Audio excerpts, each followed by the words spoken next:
Blueprint for change.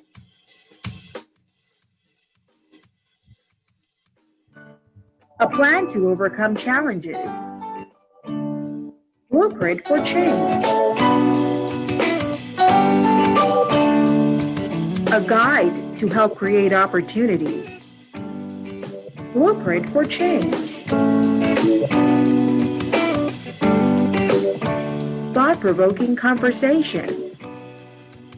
Blueprint for change.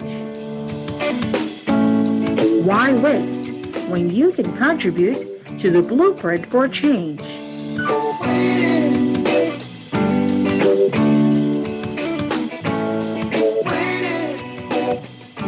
Good evening, Bahamas, and listeners around the world. This is Blueprint for Change, the show designed to change your perspective and what you think about the national issues facing in the Bahamas. We want to help you discover your blueprint for change. I am Dale Happy Knowles, and tonight you have me only.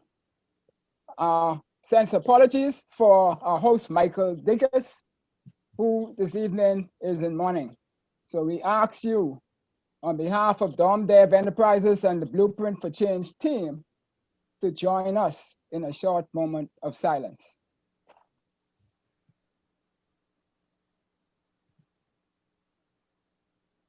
That moment of silence is in honor of Annie Diggiss, the mother of Michael Diggiss, our host. May her soul and all the souls of all the faithfully departed rest in peace. We send shout outs to all our listeners around the world, United States, Canada, and we look forward for more and more listeners to come on board and tune in with us. Everyone is welcome to comment, leave questions or suggestions on our Facebook page. There we will endeavor to address some of them during the show. We have been talking about the mindset required for creating a blueprint for the new built environment.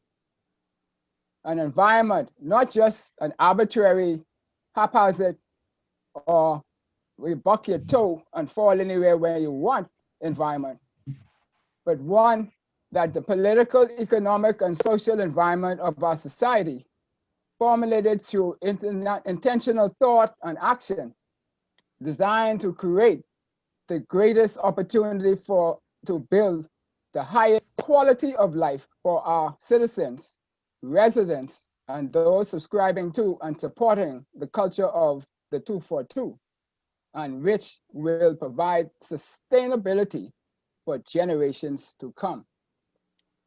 So this evening, we want to continue our discussion.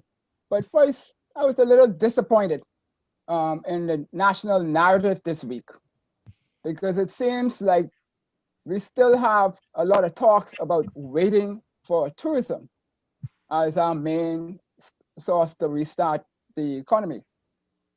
The government's policy seems to be focused around lockdowns until we go to November, when there's the relaunch of tourism. And we also have a Mr. Edison Sumner, who is a member of the Economic Recovery Committee and past CEO of the Bahamas Chamber of Commerce, who rightfully so says nothing else will happen significantly until we get foreign exchange running. But what is disturbing is he also said that tourism will be the single focus, or needs to be our single focus in the interim. That part we have a little challenge, because we have to get the economy running as quickly as possible and through all avenues. So we ask this question here, that it seems that we don't know who he is anymore. So what has happened to self-discipline, industry, loyalty, unity, and the abiding respect for Christian values and the rule of law? Our guest this evening, we have no doubt, knows who he is and what our sovereign Bahamians are.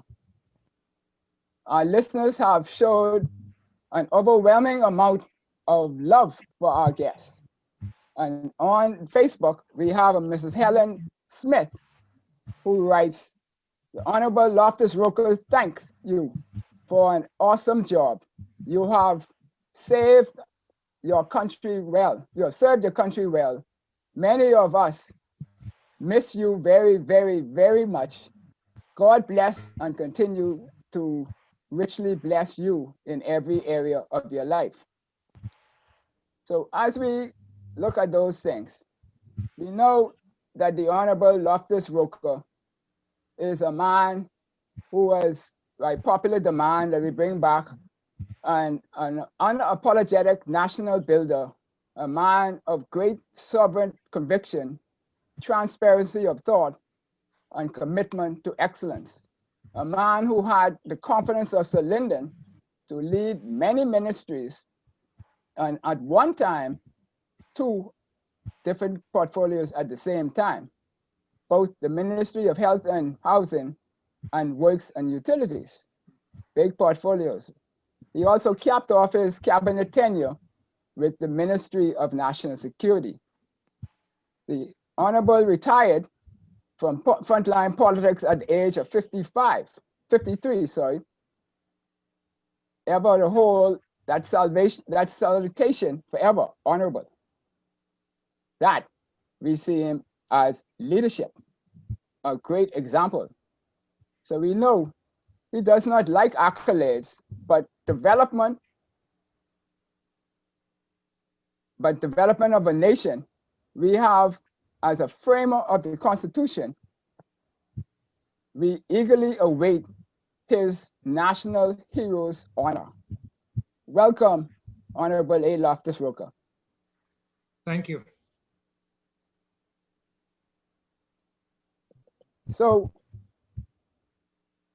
many of us believe that the coat of arms, the flag, the national anthem, the pledge, the Constitution all paint a clear and concise vision of who he is. So we posted 3 questions which we intended to answer during the show. The 3 questions are: what is the mindset of the Constitution in defining who he is in the new built environment? The Constitution framing our sovereign environment, what should we change to create the new built environment? And then the third one was, what instruments of the Constitution should we focus on to create the new built environment blueprint? So to lay a little bit of the foundation this evening, what we want to do is to focus on the Constitution itself. And the University College of London articulates that constitutions are the foundations for government in virtually every society around the world. They simultaneously create, empower, and limit the institutions that govern society. In doing so, they are intimately linked to the provisions of public good. Otherwise, like democracy, economic performance, and the human rights protection are all associated with the contents of the country's constitution. And we say next to godly values, the Constitution has the fundamental reference of our values. It's the supreme law. And so as the preamble defines to us, it says, "Know ye therefore, we the inheritors of this, we the inheritors of the, we the inheritors of this and successors, so this family of islands, recognizing the supremacy of God and believing in the fundamental rights and freedoms of the individual, do hereby proclaim in solemn praise the establishment of a free and democratic sovereign nation founded on spiritual values and in which man, woman, and child shall ever be slave or bondsman. Some justices say that the Constitution permits and subordinate laws prohibit. So we want to ask these questions about who he is this evening.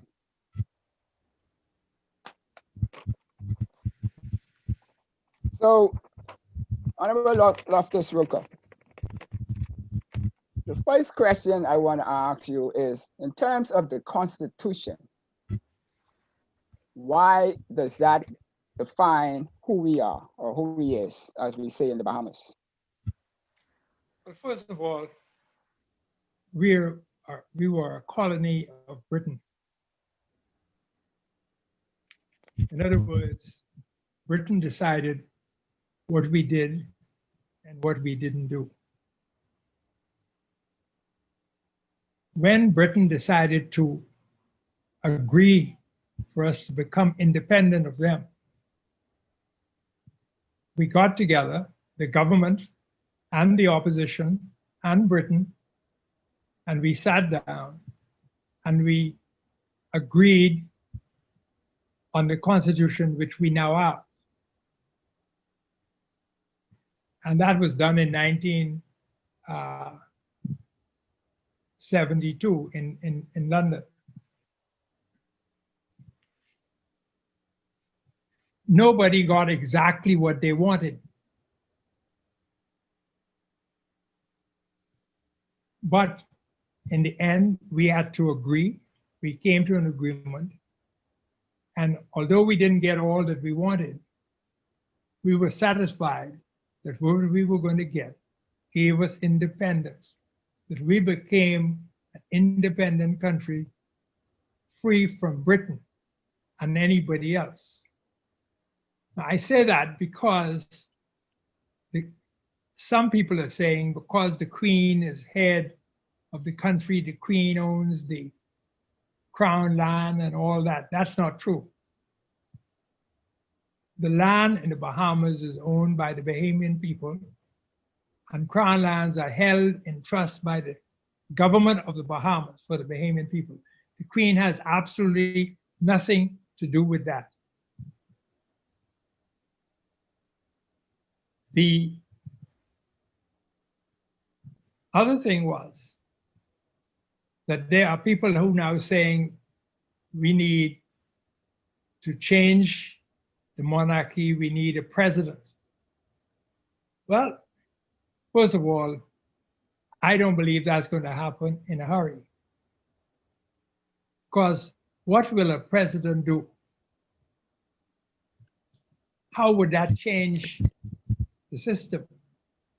The Queen has nothing to do with what happens to us here in the Bahamas. The Queen may be required to sign some document that we send to her. But so long as the Prime Minister of the Bahamas asks her to sign that, she signs it. Doesn't matter what it is. So don't let anybody fool you that Britain or the Queen has anything to do with how we are governed in the Bahamas. So in reference to the Queen, though, is she functioning as the Queen of England or is she functioning as the Queen of the Bahamas? She is Queen of the Commonwealth, and she's Queen of the Bahamas, and she is Queen of Britain. Okay. But she has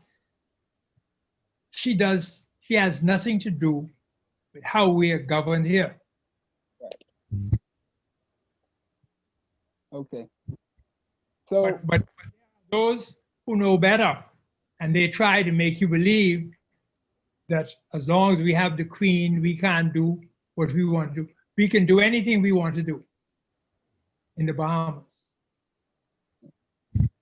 This is an independent country. The sovereign country. So if we look at the Constitution itself, just at a very high level, it has 10 10 chapters. 2 of those chapters would be on citizenship and the fundamental rights and freedoms of the individual.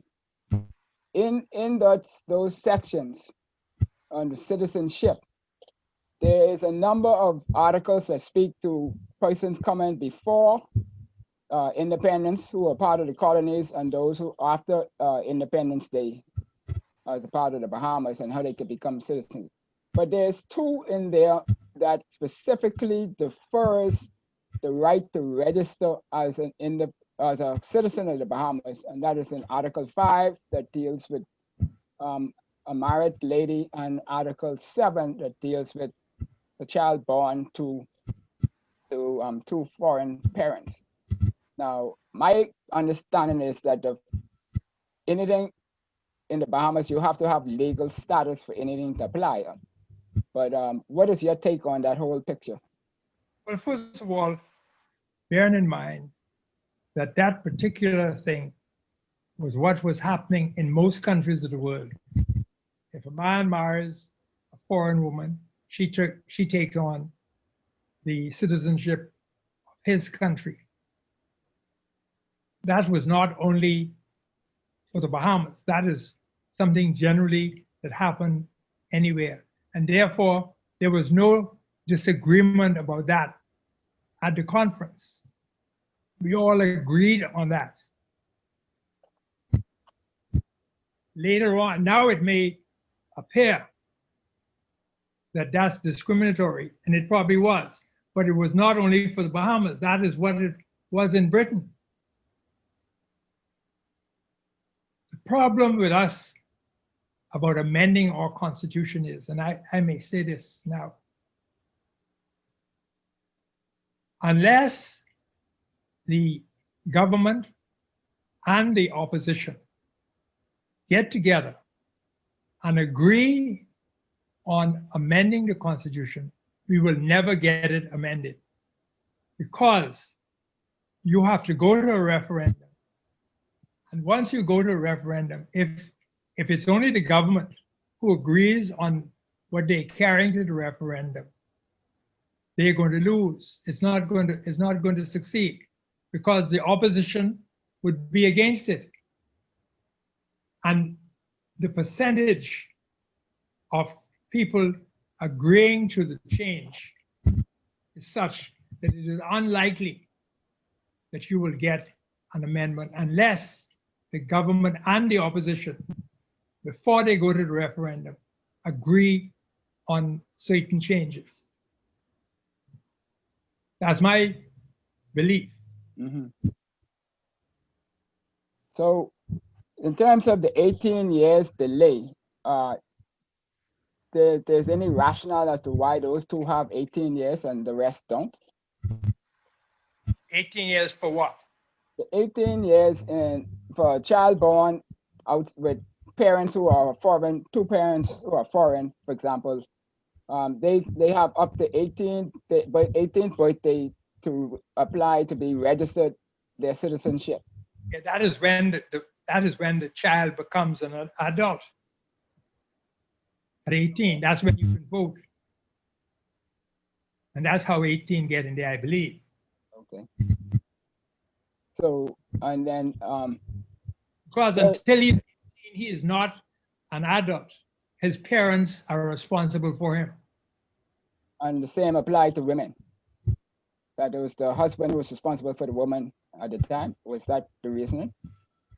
That's not to do with the 18-year-old. That has nothing to do with it. I am saying that principle applied throughout the world, not only in the Bahamas. Right. Mm-hmm. Whenever a man marries a woman, she takes his whatever citizenship he has. She takes that. Okay. There was no disagreement. There was no argument over that at the Constitutional Conference. At the conference. Nobody argued over that. All right. So let's look at the fundamental rights and freedoms of the individual.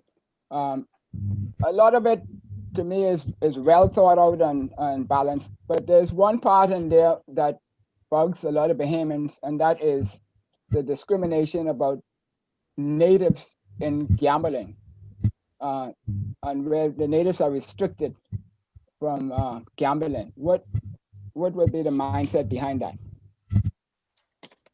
Well, first of all, casino gambling, before it came to the Bahamas, had a stigma attached to it, where gangsters controlled casinos and all that. That's the first thing. And that is why before independence, actually, in fact, that's one of the reasons which caused the PLP to win the election in 1967, because the UBP had agreed to allow casino gambling in the Bahamas. And the religious community thought it was bad, and others thought it was because they said gangsters were involved. And that is why I believe, and talking about that, I was the first chairman of the gaming board when the PLP passed the law to regulate casino gambling in the Bahamas. But we wanted to ensure that no crooks were involved in the casino operation in the Bahamas. And so in the beginning, even Bahamians couldn't work in the casinos. Eventually, we changed it to where Bahamians were able to be employed. So the problem is with that, the reason why I was made the first chairman of the game, one of the reasons, first of all, Ada Hanna was the minister responsible for casinos.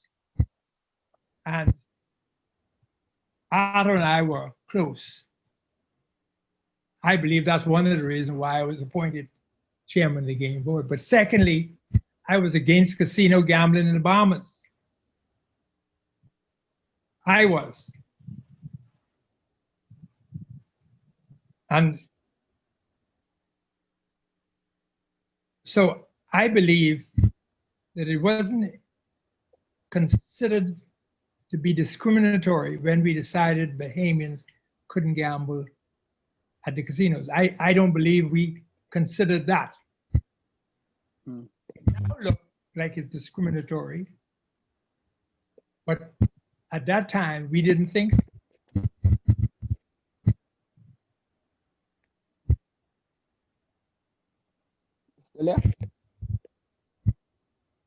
So, you know, so I can't, again, if they want to change that, they're entitled to change that. Except though, bear in mind this one thing, the casinos are owned by foreigners. And if you put your money in that casino, that money is going abroad. yeah. So, Honourable Loftus, how when we look at the Constitution as a whole in defining who he is, what should be happening with the Constitution? Should it be taught every day? Should people be reading it every day? Should it be in the schools? What's your take as to why we are straying away from what is indigenous Bahamian? The problem with us is that we don't, again, I said, we don't like our history. We don't want to, don't tell me about what happened yesterday. I don't know anything about that. That's our attitude. And as long as we have that attitude, we're going to be in problems. We need to know our history. We need to know how we were discriminated against. We need to know all of that. Because if it happened, we need to know, because that will prevent it happening again. Unfortunately, there are those who say, I don't want to hear about that. That happened yesterday. I don't want to know anything about that. Well, if that is your attitude, you will find out about it tomorrow because it will happen again. Mhm. So, having heard all of that, folks, right from the framer's mouth himself, one of those who are still alive and living to be able to tell us things as to what's happening from way back when. Encourage you all to read your Constitution, get an understanding of it, know your rights and the like. So we're going to go to the break now, but after the break, we're going to start addressing creating the environment for success moving forward. So you have been listening to Blueprint for Change. We will be right back after these messages.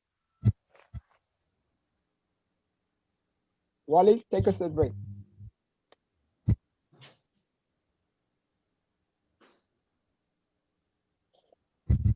Well, you know, we might have lost our producer.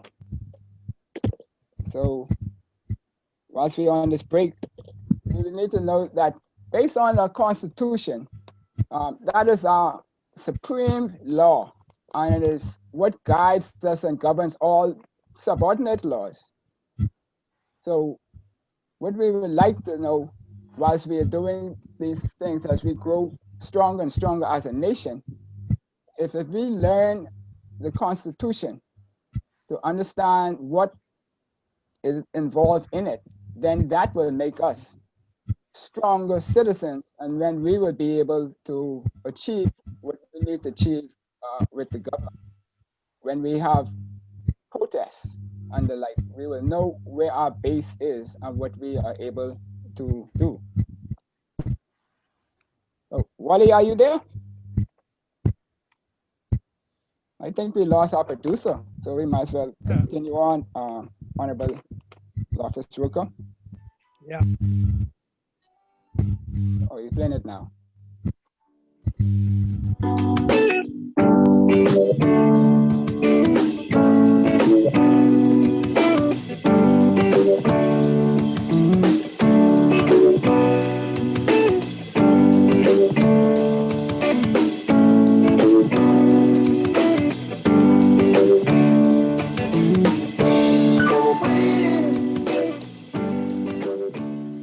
Eleanor Roosevelt said that great minds discuss ideas, average minds discuss events, and small minds discuss people. The ultimate design starts from thought, and thought is a product of one's mindset. Let's change our mindset from being employees to being employers, from being workers to being owners. Why don't we tout the opportunity instead of the job? I think one of the things that we need to understand first for us to appropriately, I guess, get the litmus test on how we see the creatives, how we see creatives in society in general, is how we understand and value our own creativity. What's the steps to get out of the rut? Leaders have to lead. Leaders have to lead. The challenge that we have is with the political the public sector, where they need to understand that the private sector should take the lead and they should be followers and listen to the private sector and let them take the lead role in causing the kind of environment that we need to happen. And like I said, politicians tend to want to take the lead and be discussing technical issues that they have no knowledge of. And that is the main problem and the mindset that we have to change, please.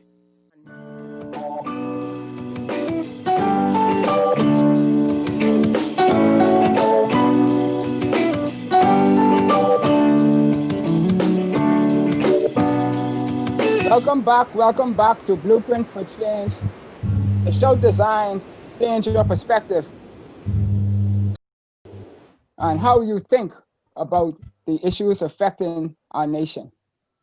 We want you to develop a new blueprint for change. So, Honourable Loftus, as I indicated, we're going to start talking a little bit about our environment for success. And we focus on the parts of the Constitution that speaks to government and its structure. So we know that we have the section that deals with the Governor General, and then the Parliament, the executive branch, and the judicial branch. So when we look at that, the Governor General, as you talked about earlier, with the, is the representative of the Queen in the Bahamas. And the question I had was, is he simply a ceremonial position, or does he have actual powers? Because there are some things in the Constitution that suggest that he has some actual powers. What's your take on that? Where in the Constitution it suggests that he has power? Well, there's some parts, and I think it is like when you have the selection of the Prime Minister, it speaks about the Prime Minister will be the person who is of the party, leader of the party, who commands the majority of the support.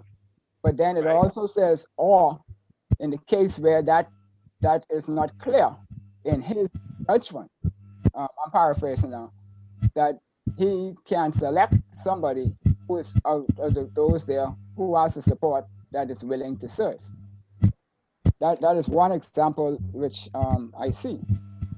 But that will only work if that person gets the majority support in the House of Assembly. Yes, of the persons in the House, but not the party that they are part of, because a lot of people believe that it's a part of the party. He must get the majority of the members of Parliament to support him. And if that happens, he will be Prime Minister. Right, but the Governor General does have the power to do that, or the authority to do that. Yeah, because that's when there is no clear, there's no person who is clearly supported by the majority of people in Parliament. That's a rare occasion. Mm-hmm. Okay. But you know, yeah, one of the things I'd like to say is Bahamians, this includes me, I'm a Bahamian. We like to depend on other people and blame other people for all problems, instead of trying to find a solution to our problems. We wait on other people to solve our problems. And that's why we are frequently in problems. Let me give you an example. I grew up in Auckland, one of the poorest islands in the Bahamas. When I lived there, the elections used to be every 7 years. And not 5, every 7 years. And that's the only time we used to hear about government, when election time. After that, you didn't hear anything. But you lived, you farmed. And we used to get up, we used to say when first fowl crow, you get up and start walking to the farm. And you farm. And you go fishing. And you lived off that. Today, most of us are waiting for the government to feed us. Well, the government can't feed you. The government has no money. When the government needs money, they have to take it from you. That's the only money they have, and they take it from your taxes. They may want to fool you that they have money to give you, but they have no money to give you. The money they give you belong to you. And for them to get that, they must tax you. And then we complain about taxes. So the big problem is that the Bahamians are supposed to be an independent country. We own these islands. Let us work to produce things that can sustain us and not depend on other people to give us things. Yeah, so So when we look at that, right, you have an Article 71(2), which says that subject to the provisions of this Constitution, the executive authority of the Bahamas may exercise on behalf of Her Majesty by the Governor General, either directly or through officers of subordinate to him, which I guess would be in the cabinet. So my question on that would be, in terms of us wanting to help ourselves, when we have verbiage like this that will suggest some other things, then how do we go about switching that mindset so that we could think like how you want us to think? We have to educate our people. I say that if you check the records, you'll find that dozens of people who were born and grew up in Athens became teachers, policemen, and other things. And they did well, even though they had a hard time. But if you sit back waiting on somebody to come and do something for you, you're not going to get it done. You need to go out there and do it for yourself. And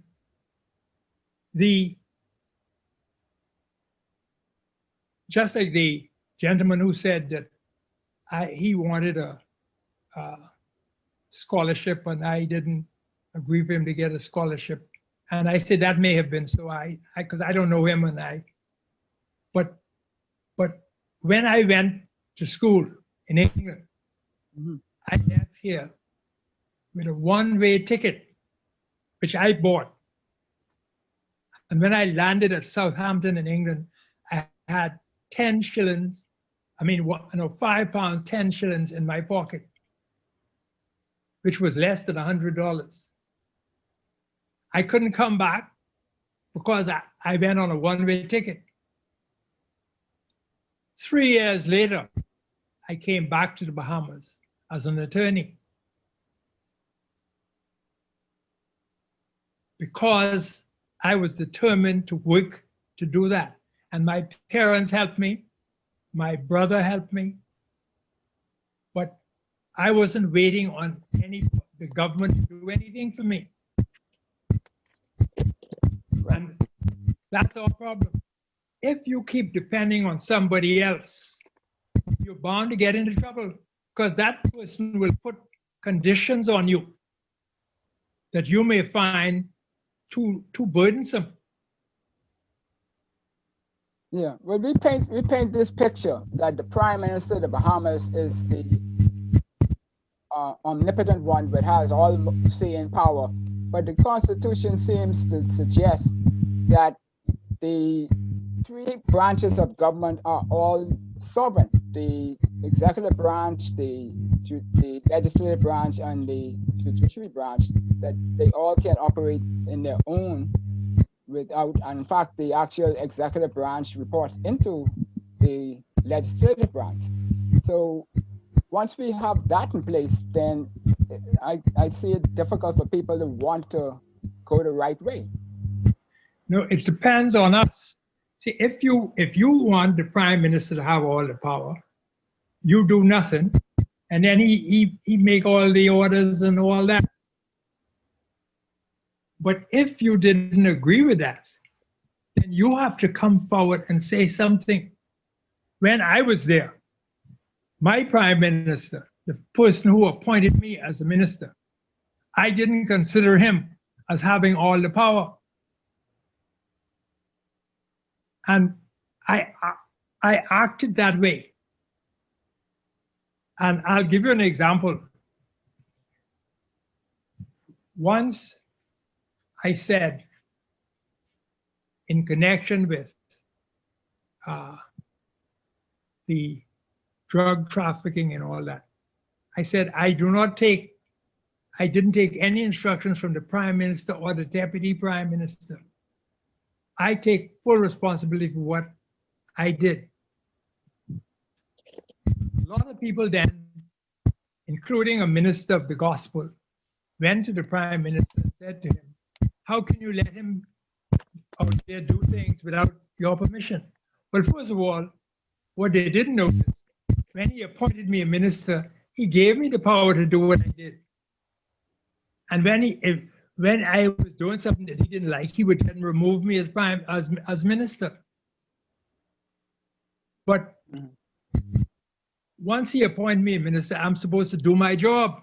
But if I have to go to him for instructions for everything I wanted to do, then I can't complain if he then instructs me. He doesn't need me if he doesn't need me as a minister if I have to go to him for everything I want to do. Right. Yeah. He doesn't need me. And Good. the point is, he is the prime minister because I vote for him to be prime minister. He can only be prime minister if he gets the support of the majority of people in parliament. The parliament. So he has no unlimited power, except So- I allow him to have it. Right. That's the problem. So switching gears now, what instruments of the Constitution should we focus on to build the new built environment that we want? Follow the existing Constitution. Follow it. And if there's some part of it that you don't like, then you try to change it. And as I said earlier, that could only happen, in my view, if the opposition and the government get together on changing the Constitution. Bear in mind now, the Constitution is the backbone of this country. The Constitution is what makes this country an independent country. We're not a colony. We're not owned by anybody. We're an independent country.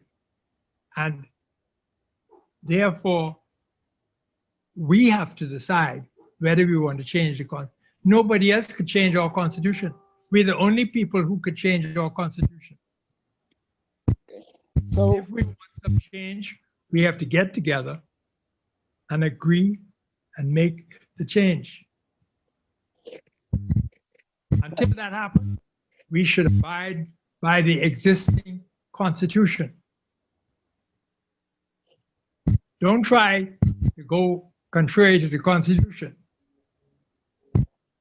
yeah, so in terms of that, in terms of us, the people wanting change, a few of the changes that I personally subscribe to or put out there would be for the senators, the attorney general, the director of public prosecutions, the chief justice, and cabinet to all be selected from a ratified pool of individuals, each individual pools that the people of the Bahamas would agree to serve in those capacities. Now, the prime minister and the like still gets to pick who they want, but it will have to come from that pool of people. Who's going to put up the pool? Huh? Say it again. Who is going to put the pool up? Who's going to put the pool up? Yeah. We put a structure in place with some criteria for which persons will have to meet to get in there. And the people that will be put at an election time. And so the people will vote as to who goes into that pool. And then the prime minister and those will pick from that pool. So we don't get. To do that, you'll have to change the Constitution. Yes, I'm talking about changing. Yeah. Yeah, I'm telling you now, that could only happen, in my view, if the government and the opposition get together and decide that there's a problem with the Constitution. I don't see any problem with our existing Constitution. I don't. Even though if I had to rewrite it, I would do something different. But I don't see any problem with it now. Okay, so if you had to rewrite it, what would you do different? No, I'm not sure. I would just change certain things to make it more definitive. But I am satisfied that we could function under the existing Constitution. Okay, and so because we're not functioning properly, then that would mean that it's us, the people, who needs to make the adjustment to comply with the Constitution to make it function right, or is it somebody else? It's the people, but we only could do it at election time. In terms of electing the people, you mean changing the Constitution at election time? Yeah, we could only change. We could only if we don't agree with something or we want to change, we have to instruct our leaders, and you could only do it at election time. Right. Okay, and that's how we had at the independence. I think you suggested that there was an independence vote during the other show. In 1960, before the 1962 election, the PLP said that if we won that election, we're going to go to Britain to get independence. And the people voted for us. And that is how we ended up with independence.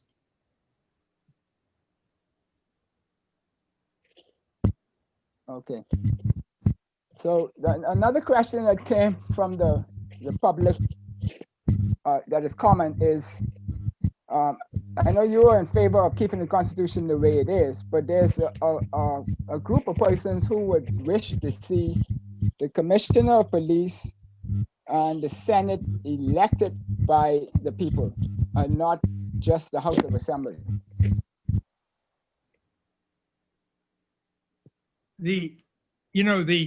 Under the Constitution, the Commissioner of Police powers are listed in the Constitution.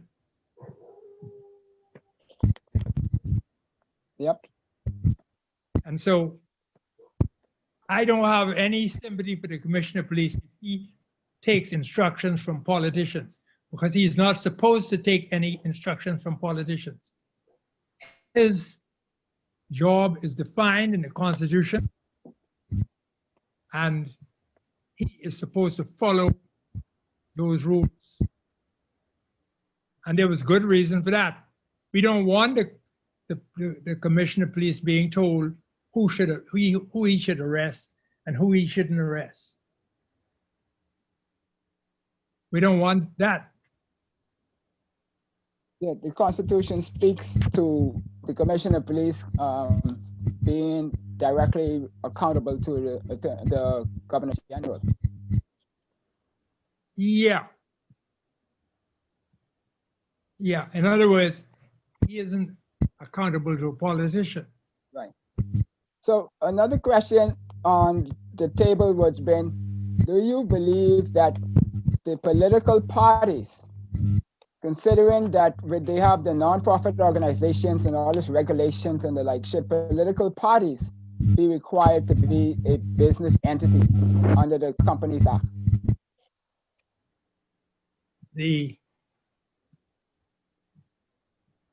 What is that again?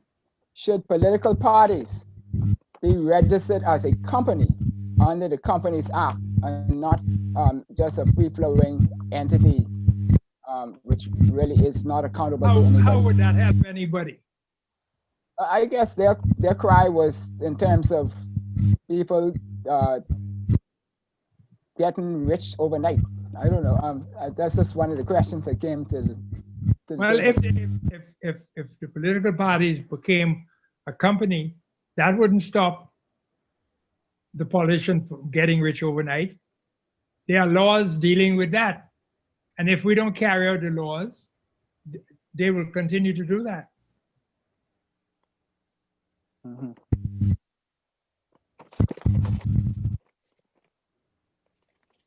Oh, A. Loftus, looking at the whole picture now, what if you were given to be, I know you're not interested in frontline politics or anything anymore, but if you were to be asked to provide counsel, what would be your most significant points that you would like to give at this time to help us through this COVID and on to rebuilding the nation again? First of all, I still say that we have a problem where we believe that we need other people to do things for us. I tell my friends all the time, before I beg you for a penny, I will eat grass. I would rather go outside and eat the grass before I beg for a penny. I believe I should work. Now, I believe the sick, the disabled, we have an obligation to help them.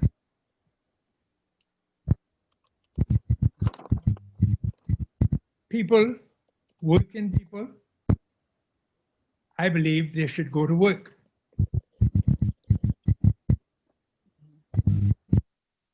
The government should set the atmosphere which allow employment to exist and for people to have an opportunity to work. And if that is done, I have no problem with that. That is what should happen.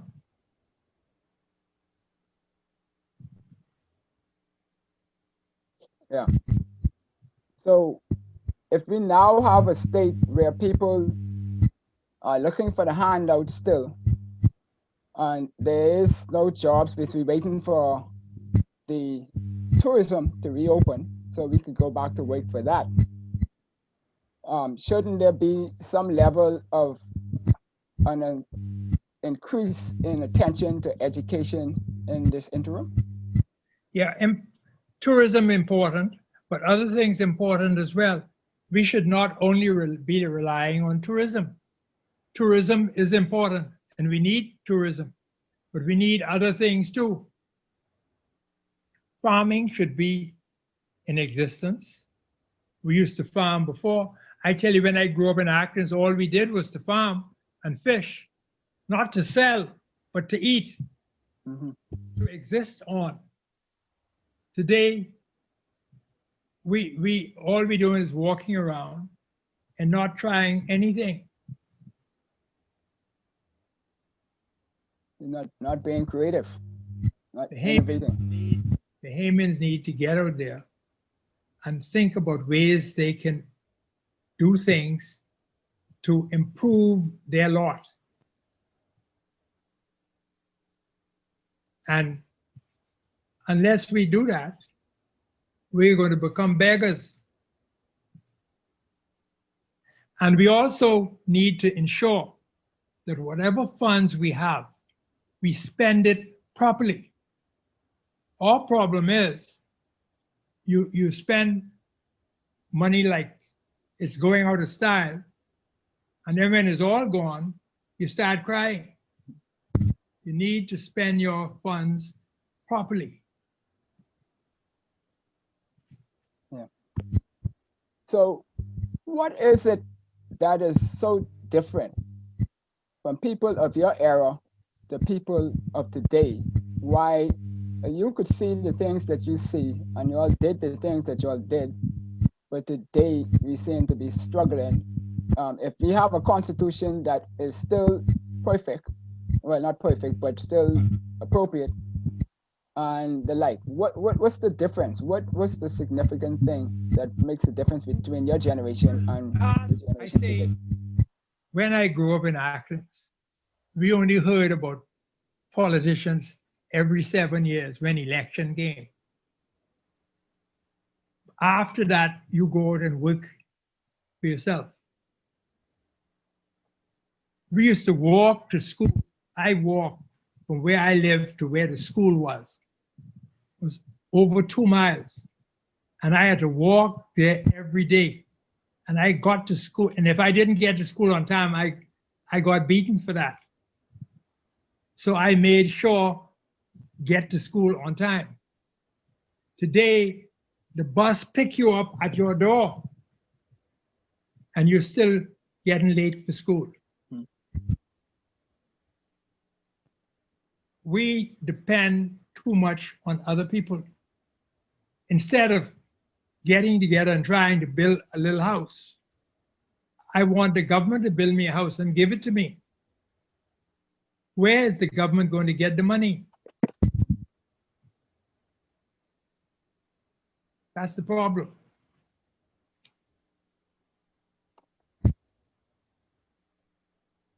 And I am saying politicians are number one responsible for that, because politicians decided to fool you. If you vote for me, I will give you all those things. Imagine a fella coming to you and say, vote for me so I can go to the house to do things for you. In the meantime, here's $50. Why would I pay you to send me to the house so I can work for you? Yeah. If you believe that, if you believe that, you would believe anything. You got to know the moment I tell you, here's $50, you know something is wrong. I'm going to pay you so you could send me to the house so I could help you. That makes sense to you? But that's what we're doing. Yeah. So, Honorable Loftus Roker, we have some comments from Facebook from Delron Brooks Sr. He says, he was all about, meaning you. You were all about Bahamians being first and upholding the laws of the book. You also have your cousin, I'm assuming it's your cousin, Juanita Presenti, who says, great job, Cuzzy. We all thankful for your contributions. What would you like to say to the Bahamian people who showed you so much love? What I say to them, I appreciate that. And I want them to get out there and work. The Presenti lady who, her mother went to school with me. Her mother used to walk from Spring Point to Pompey Bay to school. And that was 5 miles.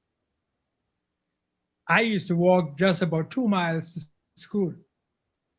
And she used to walk 5 miles to school.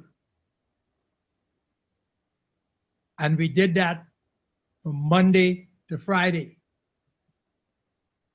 Today, I say we have the government pay for a bus to pick you up at your door and take you to school.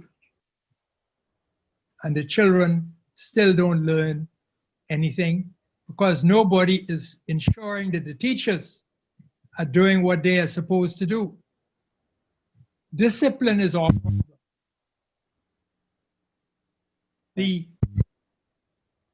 When I was in ministry, when I was a minister,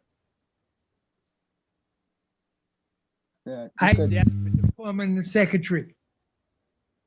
The permanent secretary went down further along the line. But that is why you have people at different levels, because you need people who can do proper supervision. Right. And when I went to school, there was only one teacher who was a qualified teacher. That was the head teacher. Everybody else was what we call monitors. They were the smartest children in the school. Yeah. So, Honorable Loftus Roker, it's been a real delight to be able to converse with you this evening on having such an informative and professional discussion. And on behalf of our host, Michael Diggiss, who is absent for bereavement, we would like to thank you for sharing with us all of these nuggets in this history and from such a legendary person as yourself. And there are many more out there. And we encourage them to step forward and to help build this nation by letting people know that the Bahamas extended beyond 1992 or 1970 to 73. So, right, 73. So like I said, on behalf of the group, the team, we'd like to thank you for that. This is our country. This is our country, and don't wait on the foreigner to come in here to build this country for you. You need to build it for yourself.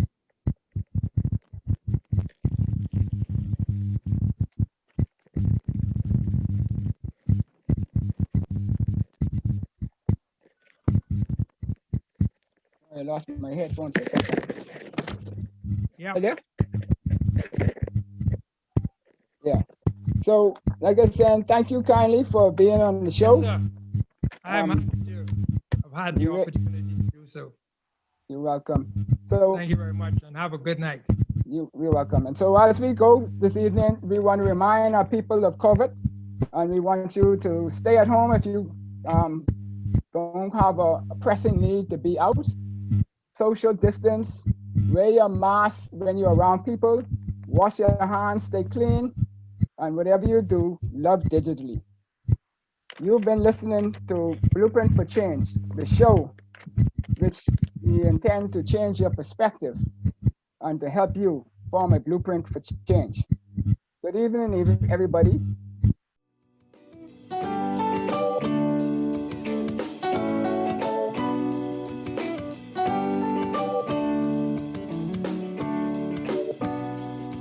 Blueprint for Change is a collaboration between Michael Diggiss and Associates and Dom Dev Enterprises Limited.